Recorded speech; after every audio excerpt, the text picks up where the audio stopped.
कोरोनानंतर देशावर आता मेंदू खाणाऱ्या अमिबाचं एक नवं संकट आलेलं आहे। यामध्ये नाकाद्वारे हा अमिबा थेट मेंदूत शिरतो आणि काही कळण्याच्या आतच रुग्णाचा मृत्यू होतो। मेंदू खाणाऱ्या अमिबामुळे केरळच्या कोझिकोड जिल्ह्यात आतापर्यंत 4 जणांचा मृत्यू झालेला आहे। पाहूयात।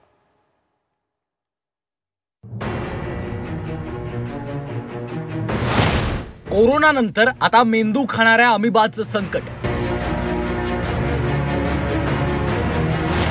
केरळात 9 वर्षाच्या मुलीसह 4घांचा बळी। नाकातून मेंदूत शिरला अमिबा, अवघ्या एका दिवसात मुलीचा मृत्यू। कोरोनानंतर देशावर आता मेंदू खाणाऱ्या अमिबाचं संकट आलं। केरळच्या कोझिकोडमध्ये मेंदू खाणाऱ्या अमिबामुळे 9 वर्षाच्या मुलीचा मृत्यू झालाय। तर या धोकादायक व्हायरसमुळे आतापर्यंत 4घांचा बळी गेलाय। 9 वर्षीय मुलीच्या मृत्यूनंतर केरळ आरोग्य विभाग अलर्ट मोडवर आला असून उपाययोजना सुरू करण्यात आल्या। तापाच्या साध्या लक्षणांनी सुरुवात झालेला हा आजार इतका भयंकर ठरला की केवळ एका दिवसात चिमुरडीची प्रकृती ढासळली आणि तिचा मृत्यू झाला। मेंदू खाणारा अमिबा म्हणजे नेग्लेरिया फाउलेरी विषाणू आहे। रोगाचा संसर्ग प्रामुख्याने पाण्यामार्फत होतो।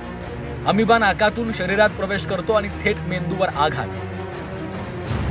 संक्रमण झपाट्याने होत असल्याने वेळेत उपचार करणं अवघड आहे। तलाव, नद्या, विहिरी, गरम पाण्याच्या झऱ्यासारख्या गोड पाण्याच्या ठिकाणी आढळतो।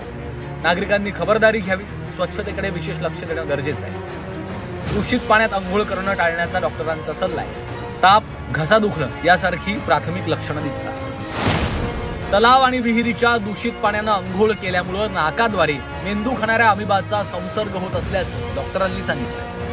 तर याचं संक्रमण झपाट्याने होत असून मृत्यूचं प्रमाणही अधिक आहे। पोताना ते पाणी प्यायलं जातं आणि त्यामधून त्यांच्या पोटामध्ये हा अमिबाचा जंतू जातो।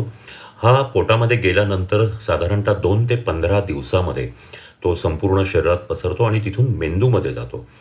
याला ज्यावेळेला तो शरीरात जातो त्यावेळेला त्या व्यक्तीला ताप, घसा दुखणं, डोकं दुखणं, प्रचंड डोकं दुखतं, उलट्या होणं, चक्कर येणं आणि वेळप्रसंगी झटकेसुद्धा येऊ शकतात। आणि अशा व्यक्तीला हा प्रायमरी ॲमेबिक मेनिंगोएन्केफेलायटिस झाला असं निदान होतं। हे रक्तामधून आणि पाठीतलं पाणी तपासून याचं निदान केलं जातं। हा आजार दुर्मिळ असला तरी जीव घेणा आहे। नागरिकांनी त्यासाठी खबरदारी घेऊन स्वच्छतेकडे विशेष लक्ष दिल्यास मेंदू खाणाऱ्या आजाराचा धोका टाळता येऊ शकतो। ब्युरो रिपोर्ट, झी 24 तास।